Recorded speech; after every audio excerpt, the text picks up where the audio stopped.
নির্বাচন কমিশনের তাদের ত্রুটির কারণে অথবা তাদের সীমাবদ্ধতার কারণে তারা প্রার্থী চূড়ান্ত করার আগেই ব্যালট দিয়ে দিয়েছে মানুষের কাছে। ইউনূসের চরম বেইমানি, জিতেও ষড়যন্ত্রের কাছে হেরে গেল জামায়াত, ভোট কারচুপির তথ্য ফাঁস। ডক্টর ইউনূসও পারলেন না সুষ্ঠু নির্বাচন আয়োজন করতে। শুরু থেকেই অভিযোগ ছিল তিনি বিএনপির পক্ষে কাজ করছেন, আর এখন সেই অভিযোগ সত্য প্রমাণিত হয়েছে। নির্বাচনের ফলাফল ঘোষণায় এমন সব কারচুপি ধরা পড়েছে যা শুনলে আপনার মাথা ঘুরে যাবে। জামায়াতের আমির সাহেব 20,000 ভোটে এগিয়ে থাকা সত্ত্বেও বিএনপির মিল্টন ফেসবুকে নিজের বিজয়ের ঘোষণা দিলেন। একবার আল্লামা মামুনুল হককে বিজয়ী ঘোষণা করার পরেও তাকে পরাজিত ঘোষণা করা হয়েছে। ফলাফল ঘোষণায় 5 ঘন্টা বিলম্ব। এসব বিষয় প্রমাণ করে নির্বাচনে সূক্ষ্ম কারচুপি করা হয়েছে। কারচুপির মাধ্যমে হারিয়ে দেওয়া হয়েছে জামায়াতের হেভিওয়েট নেতাদের। ঢাকা 13 আসনে বাংলাদেশ খেলাফত মুজলিসের আমির মামুনুল হককে সরিয়ে বিজয়ী ঘোষণা করা হয়েছে বিএনপির ববি হাজ্জাজকে। নির্বাচন কমিশন বলছে ববি পেয়েছেন 88,387 ভোট আর মামুনুল হক পেয়েছেন 86,700 ভোট, ব্যবধান মাত্র 2,320 ভোট। তিনি বলেন ব্যালটের নামের পাশের ঘরে ফাঁকা জায়গা থাকায় অনেক ভোটার সেখানে সিল দিয়েছেন, যা বাতিল করা হয়েছে। তিনি দাবি করেন 50টি কেন্দ্রের ফলাফলে আমার 1,200 ভোট বাতিল হয়েছে। সব 137টি কেন্দ্রে একইভাবে ভোট বাতিল হলে তা প্রায় 3,000-এ পৌঁছতে পারে। বাতিল হওয়া ভোট বৈধ হিসেবে গণ্য হলে ফল পরিবর্তন হবে। আরও চমকপ্রদ, সেনাবাহিনী মামুনুল হকের মাদ্রাসার সামনে বেশ শক্ত অবস্থান নিয়েছিল। সাংবাদিক ইলিয়াস বলেন, আমার আশঙ্কা তাকে পরাজিত ঘোষণার পরে যদি কোনো প্রতিবাদ হয় সেটা যেন আগে থেকে বন্ধ রাখা যায়, সেজন্য এই চেষ্টা।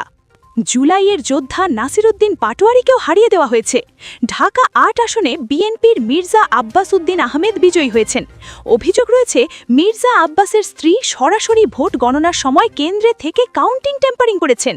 আরও অভিযোগ, আব্বাসের বেলায় প্রতীকের ঘরের বাইরে পড়া ভোটও কাউন্ট করা হয়েছে, কিন্তু মামুনুলের বেলায় একই ধরনের ভোট বাতিল করা হয়েছে।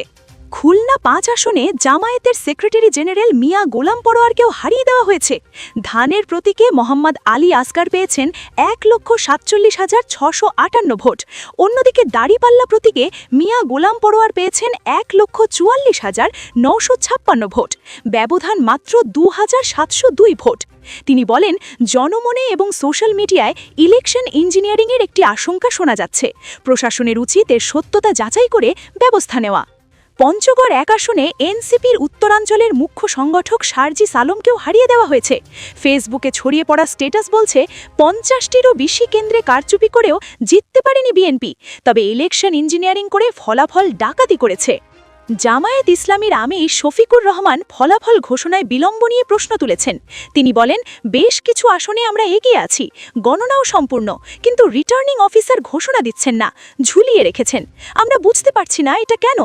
তিনি অভিযোগ করেন, ওয়েবসাইটে ফলাফল দেওয়া হলো, মাঝখান থেকে উধাও হয়ে গেল। আমাদের লোকদের বসিয়ে রাখা হলো দীর্ঘ সময়। এই যে কিছু আসনে ইঁদুর বেড়াল খেলা। ঢাকা 8 আসন এখনও ঝুলে থাকবে কেন? এসব বিষয়ে সুস্থ ধারার রাজনীতির পরিচয় বহন করে না। সোশ্যাল মিডিয়ায় তুমুল প্রতিক্রিয়া হচ্ছে। অনেকে লিখেছেন, ফ্যাসিস্ট হাসিনা গড়ে তোলা প্রশাসন পুরো নির্বাচনের ফলাফল ইঞ্জিনিয়ারিং করল। দিল্লির গোলামরা মনে রেখো, জানমালের ক্ষতি করতে পারবে, কিন্তু শেষ বিচারের দিন আল্লাহর বিচার পরিবর্তন করতে পারবে না। সাংবাদিক ইলিয়াস লিখেছেন, ইলেকশন ইঞ্জিনিয়ারিং মেনে নেবেন না, দরকার হলে জুলাই নামবে ঢাকায়, কোনো সরকার গঠনই হবে না।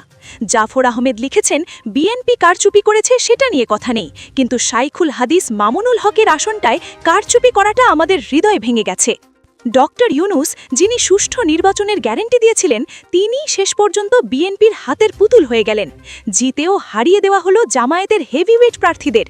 জনগণের রায় স্পষ্ট ছিল, কিন্তু সেই রায়কে পরিবর্তন করে দেওয়া হয়েছে ইলেকশন ইঞ্জিনিয়ারিংয়ের মাধ্যমে। এখন প্রশ্ন হলো, জামায়াত কি এই অন্যায়ের বিরুদ্ধে রুখে দাঁড়াবে? জনগণ কি আন্দোলনে নামবে? আপনার কি মনে হয়, আসলেই কি ভোট কারচুপি হয়েছে? জিতেও কি হারিয়ে দেওয়া হয়েছে জামায়াতকে?